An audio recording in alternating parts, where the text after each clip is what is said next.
क्या केदारनाथ धाम जैसा ही कोई धाम केदारनाथ के नाम से कहीं और हो सकता है? जहां आदि शंकराचार्य ने केदारनाथ ज्योतिर्लिंग की जो स्थापना की थी, उस धाम के अन्यत्र किसी स्थान पर कहीं भी मैदानी भाग में या पर्वतीय क्षेत्र में ही कोई नया केदारनाथ धाम बन सकता है? क्या आदि शंकराचार्य जी ने जिस ज्योतिर्लिंग की स्थापना की थी, आज के कथित तौर पर जो आदि शंकराचार्य बनने के लिए आतुर हैं वो लोग, क्या उनके प्रतीकात्मक केदारनाथ धाम को आप धार्मिक मान्यता देंगे? क्या ये हिंदू धर्म के करोड़ों लोगों की आस्था के साथ खिलवाड़ नहीं है? आप क्या परिकल्पना करते हैं कि केदारनाथ धाम जो हिमालय की गोद में बसा है, जहां जाकर के महाशिव का बोध होता है कि महाशिव यहां पर विराजमान है, ये ज्योतिर्लिंग है, ये महाकाल की भूमि है, ये शिव की भूमि है, तो वो एहसास, वो बोध क्या आपको दिल्ली के बुराड़ी वाले क्षेत्र में हो पाएगा, जहां कुछ लोग, जिसमें भाजपा के 1-2 विधायक भी बताए जाते हैं उस ट्रस्ट में, वो ट्रस्ट केदारनाथ धाम का बुराड़ी में प्रतीकात्मक केदारनाथ धाम के नाम से एक निर्माण कर रही है धार्मिक संस्था का, एक धार्मिक स्थल का? क्या ये ठीक है? आइए इसको जानने से पहले और इस पर किसी निर्णय पर पहुंचने से पहले, चूंकि हम और हमारा मत ही सही नहीं है, लोगों के मत आने भी इसमें बहुत जरूरी हैं, तो आइए पहले जानते हैं ये कब हुआ। ये 10 जुलाई को दिल्ली में जब शिलान्यास हुआ तो ये वहाँ क्या हुआ, कितने लोग थे, किसने क्या कहा, पहले इस पर गौर करना जरूरी हो जाता है। आप सुनिए कि मुख्यमंत्री पुष्कर सिंह धामी ने उस कार्यक्रम में क्या कहा। केदारनाथ धाम, केदारनाथ मंदिर के आज शुभ भूमि पूजन के अवसर पर इस पूरे कार्यक्रम का यहां पर केदारनाथ धाम जिसका निर्माण होना है, उसके संयोजन का जिन्होंने दायित्व लिया और हम सबको आज यहां पर इस बहुत ही, मैं कहूं कि पूज्य कार्य में सबको सहभागी होने का अवसर जिनके कारण से मिला, ऐसे भाई सुरेंद्र रौतेला जी, सल्ट क्षेत्र के लोकप्रिय विधायक आदरणीय महेश जीना जी, रानीखेत विधानसभा के लोकप्रिय विधायक भाई डॉक्टर प्रमोद नैनवाल जी, यहां के हमारे लोकप्रिय विधायक श्री संजीव झा जी। आपने सुना कि मुख्यमंत्री ने क्या क्या चीजें यहाँ पर कही। मुख्यमंत्री को इस ट्रस्ट ने निवेदन करके बतौर मुख्य अतिथि यहाँ शिलान्यास के लिए बुलाया था, लेकिन उनके साथ गए आचार्य महामंडलेश्वर कैलासानंद गिरी महाराज ने क्या कहा। आप ही सुनिए और आप ही तय कीजिए कि आप स्वामी कैलासानंद गिरी महाराज के वक्तव्य से कितने सहमत हैं। यहाँ हमारे भगवान देवाधिदेव महादेव केदारनाथ भगवान का भव्य मंदिर निर्माण होने जा रहा है।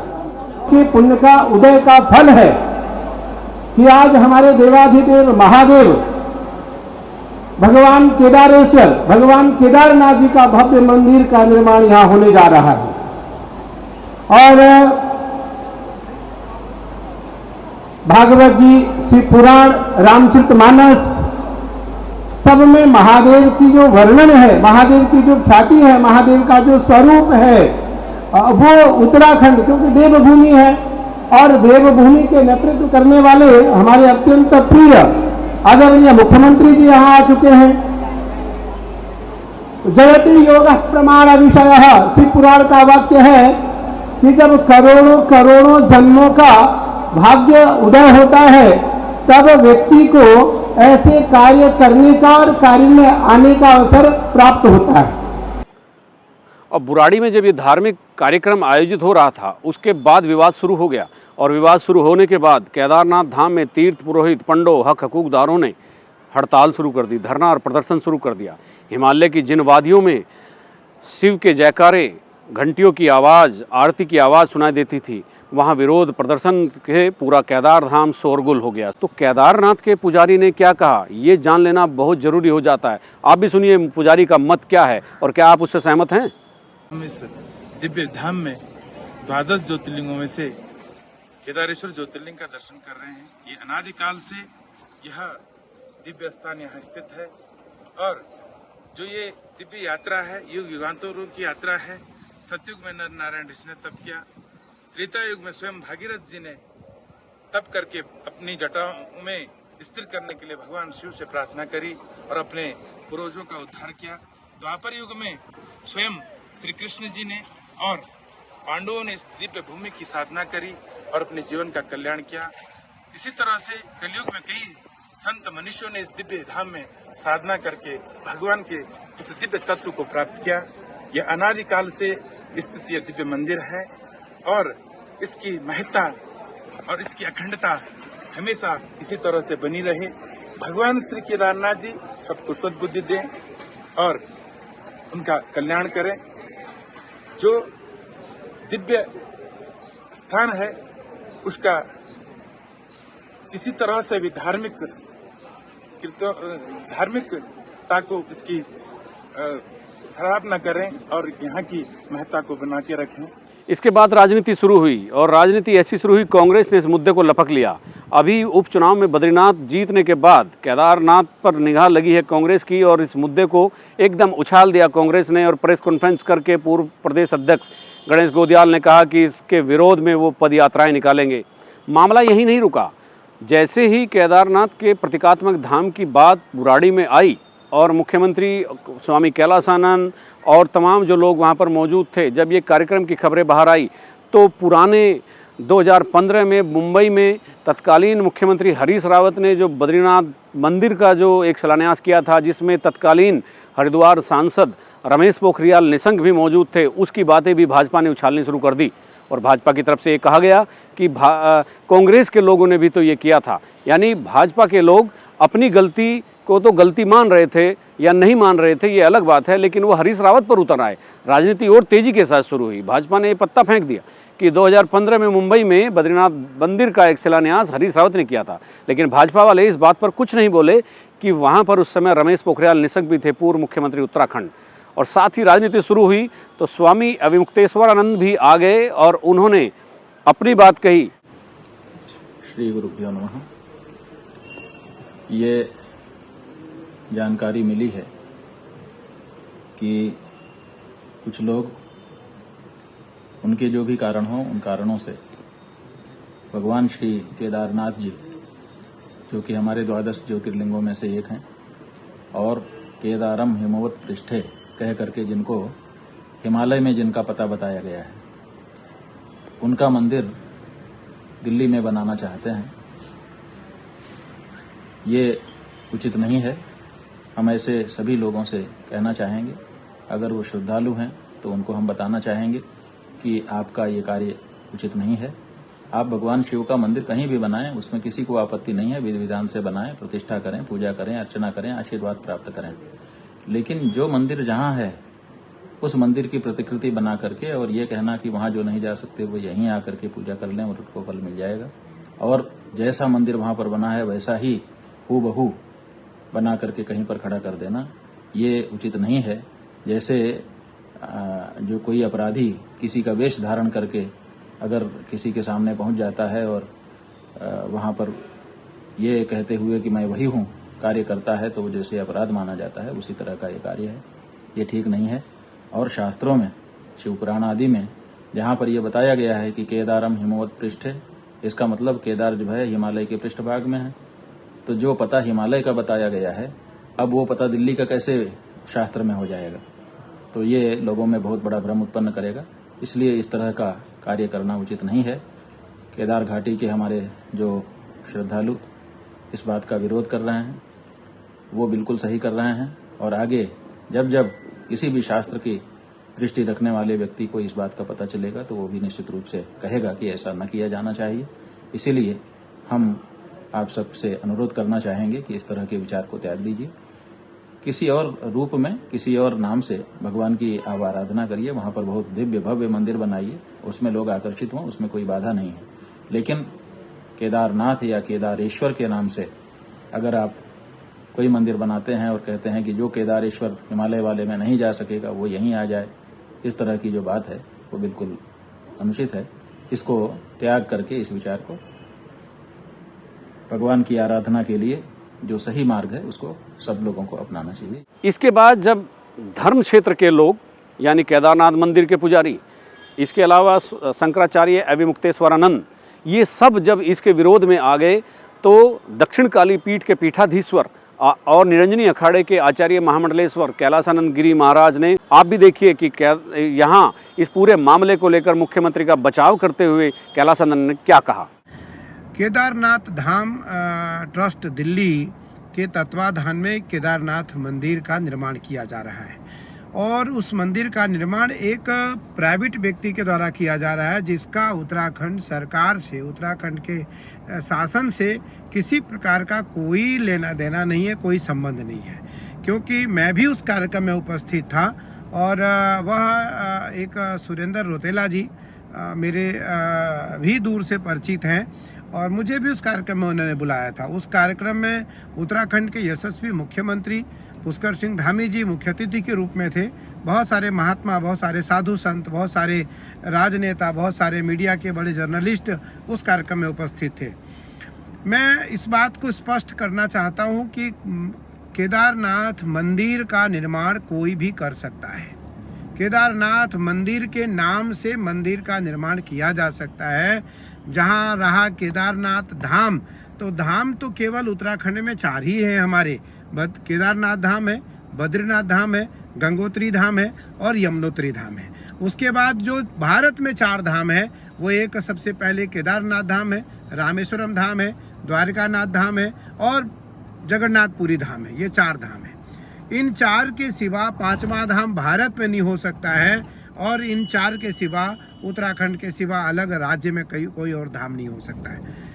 उत्तराखंड के यशस्वी मुख्यमंत्री आदरणीय पुष्कर सिंह धामी जी की सुंदर छवि को कुछ लोग खराब करना चाहते हैं, उन्हें कुछ लोग परेशान करना चाहते हैं, कुछ लोग उन्हें बदनाम करना चाहते हैं। मैं इस बात को कहना चाहूँगा क्योंकि उस कार्यक्रम में मैं भी उपस्थित था।